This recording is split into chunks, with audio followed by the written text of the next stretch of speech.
am Sam Sachs, filling in for Thom Hartmann, who's on the phone with me right now. We're talking about the Democratic debate, and I'm trying to look at the debate last night and trying to find those moments of disagreement between Hillary Clinton and Bernie Sanders, and we talked about it on guns, and we've talked about it on foreign entanglements and Wall Street. Here's another one that came up a little bit later on the debate, and this is clips 12 and 13 coming up, and this is on marijuana. I want to play clip 12 first, and this is what Bernie Sanders had to say about America's failed drug war. We are imprisoning or giving jail sentences to young people who are smoking marijuana. I think we have to think through this war on drugs, which has done an enormous amount of damage. We need to rethink our criminal justice system, and we've got a lot of work to do in that area. Meanwhile, okay, so that's what Bernie had to say, that, let's end this this war on drugs. Here was Hillary Clinton's response to a similar question. This is clip 13 coming up. Here it is. When asked about legalizing recreational marijuana, you told her, let's wait and see how it plays out in Colorado and Washington. It's been more than a year since you said that. Are you ready to take a position tonight? No. In other words, Hillary Clinton is still evolving on this issue, possibly. What do you think, Tom? Well, you look up caution in the dictionary and there's a picture of Hillary Clinton.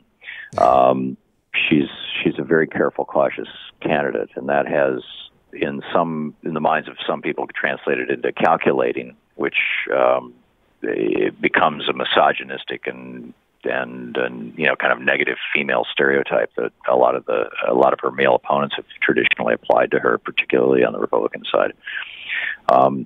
But it also means that she thinks things through, and she's careful in her analysis of things, which I would think is a virtue. It's just like with gay marriage, give her a year or two. This is another one of those things, Sam, where, and by the way, we should mention Sam Sachs is filling in for me today as the co-founder of the District Sentinel, which is one of the great news organizations here in Washington, D.C. Thank you, Tom. Sentinel.com is the website. It's .com, right, Sam? .com, that's right. I'll name drop it a few more times before the next few hours are out. Cool, thank you. Because it's really a website worth checking out. But in any case, I think that I think just like Bernie's kind of perceived middle of the road position on guns, even though on guns he's actually far more progressive than the Democratic Party institutionally has been. But they portrayed him as kind of a middle of the road guy last night. Mm-hmm. Portraying Hillary Clinton as middle of the road on pot and on defense is probably going to help her in the general election. And I don't think it's going to substantially hurt her in the primary, because I think the primary voters are polarizing fairly quickly. True. If Hillary can keep coming out of these Democratic debates being declared a winner without having to lurch too far to her left, then it's going to bode well for her when she's eventually going up against a Republican, if she is, of course, the nominee.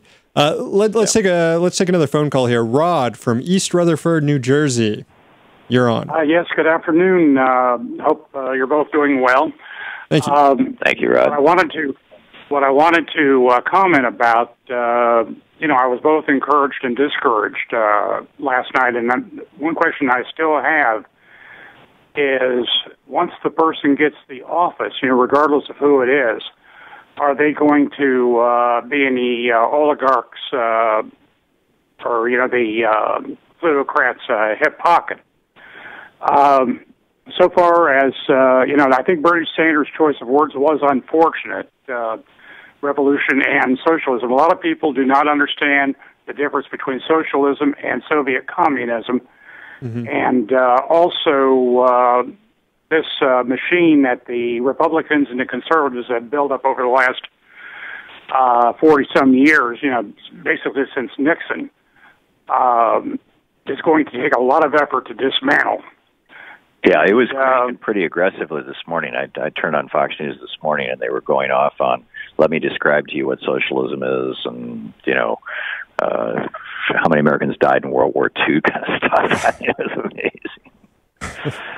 But a couple things that I'd like to bring up was I was disappointed by what the candidates said, and this was to a man about Edward Snowden. And also, I found Lincoln Chafee's comment about the Republican Party interesting. Basically, in terms of the party leaving him. Yeah, basically, he said he didn't leave the party left him. And if you look referring to the Republican Party, right? And if you look at the Republican Party, just about anybody that would be considered liberal, and that would include people like Nelson Rockefeller and Lincoln Chafee, have basically been purged from the party. Yeah. Well, this has been said a few times today that Lincoln Chafee and Jim Webb would have probably been better off on the Republican debate stage. Of course, they probably would have been forced out, as you said, but they seemed a little out of place on this debate stage. Mm-hmm. And I've been in the position of being a whistleblower, and I was disappointed with what they said about Edward Snowden, because basically, if you see something wrong in the system and you try to be a whistleblower, it's the likelihood is you're going to be squelched or worse. Mm-hmm. I think Snowden looked at the situation, looked at his options, and did the best thing he thought he could. Yeah, and this was, of course, Hillary mentioned during the debate that Snowden could have gone a different angle. He could have relied on whistleblower protections, but that's not exactly true. If you're a contractor in the intelligence community, you don't get any protections from retaliation. You don't have a pathway to blow the whistle. And even if you were, at the time, a government spy, you didn't either. That just recently came into being, where people who work for the NSA actually have whistleblower protections. But I hear what you're saying there, Rod. And I thought it was pretty disingenuous of her, actually. True, yeah, and both Hillary and Bernie kind of assented toward Snowden facing some sort of jail time when he gets back. But the big difference is Bernie is looking for a lenient sentence where we take into the account that he acted on on his conscience. Right. Rather, Hillary's claiming he gave away bad. Snowden has said he's willing to serve some jail time, some reasonable amount of jail time. True. So he's sort of saying the same thing for him. Good point. Tom, thanks so much for coming on your show. It was great talking with you about the debate. Thanks. You're doing a great job. Thank you.